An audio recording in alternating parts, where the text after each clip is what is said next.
தமிழ்நாடு முழுக்க எங்கெல்லாம் முடியுமோ அங்கெல்லாம் இலவச கணினி மையங்களை திறந்து வைத்தார் தளபதி. 2012ஆம் ஆண்டே கல்வி விருதுகள் கொடுத்து மாணவர்களை ஊக்கப்படுத்தினார்.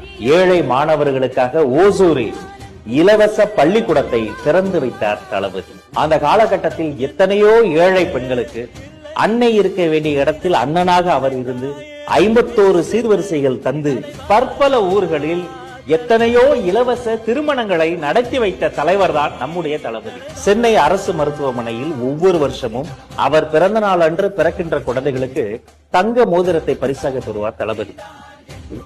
எத்தனையோ ஏழைகளுக்கு இலவசமாக தையல் மிஷன்களை வாங்கி கொடுத்தார். தானே புயலால் பாதிக்கப்பட்ட கடலூருக்கு நேரில் வந்து நிவாரண உதவிகளை செய்தார்.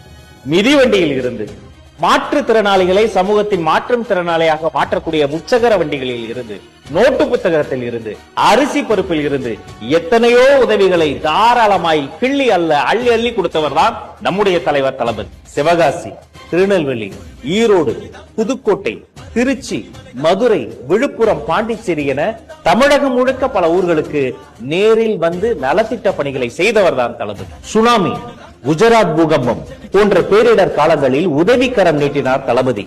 அதோடு உண்டியலை ஏந்தி தெரு தெருவாக அலைந்தார் தளபதி. அதை பார்த்து லட்சக்கணக்கான ரசிகர்களும் களத்தில் இறங்கினார்கள். களத்தில் இறங்கி உதவி செய்வது தளபதியின் டிஎன்ஏவிலேயே இருக்கிறது.